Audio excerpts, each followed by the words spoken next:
शांति। एक सुंदर अभिव्यक्ति है क्षमा। क्षमा कर देने से कोई छोटा नहीं हो जाता। और प्रसिद्ध कवि रामधारी सिंह दिनकर जी ने कहा है, क्षमा सोभती उस भुजंग को जिसके पास गरल हो। अर्थात क्षमा उसी को सौंपता जिसके पास विष हो। ना चाहते हुए भी मजबूरी बस हम क्षमा कर देते हैं या क्षमा मांग लेते हैं, तो यह एक अच्छी बात है। परंतु सक्षम होते हुए भी किसी के दुर्व्यवहार को हम नासमझी समझकर क्षमा कर देते हैं, तो वह एक दिल के गहराई को जागृत करता है। सही मायने में वह महानता है। यह कहानी भी कुछ इस तरह है। एक व्यक्ति बहुत दुखी था। एक दिन वो साधु के पास गए और उनसे कहा कि मैं अपने जीवन से बहुत दुखी हूँ। साधु उस व्यक्ति को देखते ही समझ गया इन्होंने बहुत पाप किया है। उनके हाथ को देखने के बहाने उस व्यक्ति से कहा, तुम्हारे पास अब 15 दिन जीवन शेष है। तुम घर जाओ और मैं तुम्हें सुख का मार्ग 1 सप्ताह के बाद बताऊंगा। तुम 1 सप्ताह के बाद मेरे पास आ जाना।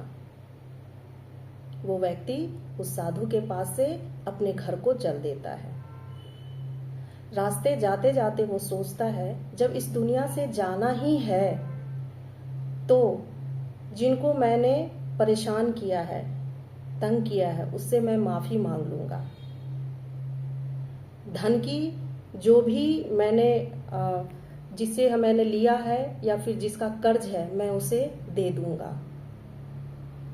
जो भी मैंने पाप कर्म किए हैं उन सब का चुकतू करके और मैं फिर वापस साधु के पास आऊंगा, क्योंकि जीवन में मैं अब सुखपूर्वक इस दुनिया से अलविदा कहना चाहता हूँ।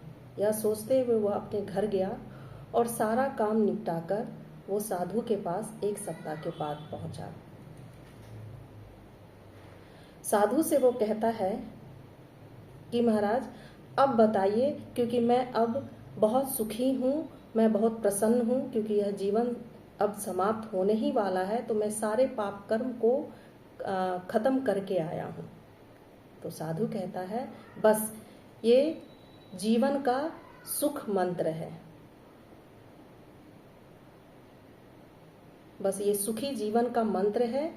जीवन में बस किसी को क्षमा कर देना चाहिए या किसी से क्षमा मांग लेना चाहिए। तुम्हारे पास जीवन अभी बहुत है, अब तुम अपने जीवन में खुशी खुशी रह सकते हो। तो हमारा जीवन भी इसी तरह है। हम किसी के नाराजगी को, किसी के दुर्व्यवहार को अपने मन में दबाए रखते हैं। उस जगह अगर हम किसी को क्षमा कर दे या गलती होने पे क्षमा मांग ले, तो हमारे दिल को बहुत ही सुकून और उसमें हल्का हो जाता है। हम लोग उसमें शांति का अनुभव करते हैं और जीवन सुखमय हो जाता है। तो आज का मंत्र, अपने जीवन में किसी को क्षमा कर या गलती होने पे क्षमा मांगकर अपने स्वास्थ्य को उत्तम बनाए रखें। यह जीवन का एक मंत्र है। ओम शांति।